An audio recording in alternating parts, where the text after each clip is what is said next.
सूखी हड्डियों की वादी। कलाम खुदा में से हिजकिय्याह की किताब 37 बाब 1 से 14 आयात। खुदावंद का हाथ मुझ पर था और उसने मुझे अपनी रूह में उठा लिया और उस वादी में जो हड्डियों से पुर थी मुझे उतार दिया और मुझे उनके आस पास चौगिर ठहराया। और देख, वो वादी के मैदान में बाकसरत और नहायत सूखी थी। और उसने मुझे फरमाया, ए आदमजाद, क्या ये हड्डियाँ जिंदा हो सकती हैं? मैंने जवाब दिया, ए खुदावंद खुदा, तू ही जानता है। फिर उसने मुझे फरमाया, तू इन हड्डियों पर नबूवत कर और इनसे कह, ऐ सूखी हड्डियों, खुदावंद का कलाम सुनो। खुदावंद इन हड्डियों को यूं फरमाता है कि मैं तुम्हारे अंदर रूह डालूंगा और तुम जिंदा हो जाओगी और तुम पर नसें फैलाऊंगा और गोश्त चढ़ाऊंगा और तुमको चमड़ा पहनाऊंगा और तुम में दम फूंकूंगा और तुम जिंदा होगी और जानोगी कि मैं खुदावंद हूँ। बस मैंने हुक्म के मुताबिक नबूवत की, और जब मैं नबूवत कर रहा था तो एक शोर हुआ और देख, जलजला आया और हड्डियां आपस में मिल गईं, हर एक हड्डी अपनी हड्डी से।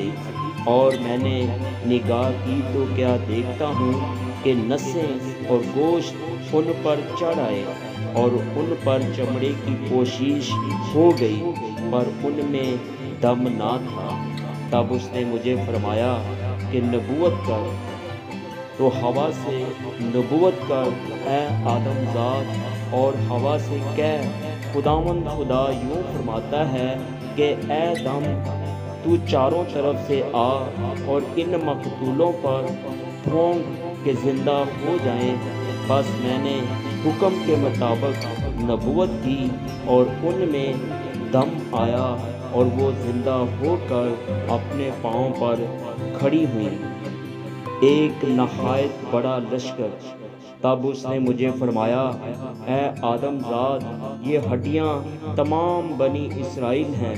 देख, ये कहते हैं, हमारी हड्डियाँ सूख गई और हमारी उम्मीद जाती रही, हम तो बिल्कुल फना हो गए। इसलिए तू नबूवत कर और इनसे कह, खुदावंद खुदा यूं फरमाता है कि ऐ मेरे लोगों, देखो, मैं तुम्हारी कब्रों को खोलूँगा और तुमको उनसे बाहर निकालूँगा और इसराइल के मुल्क में लाऊँगा।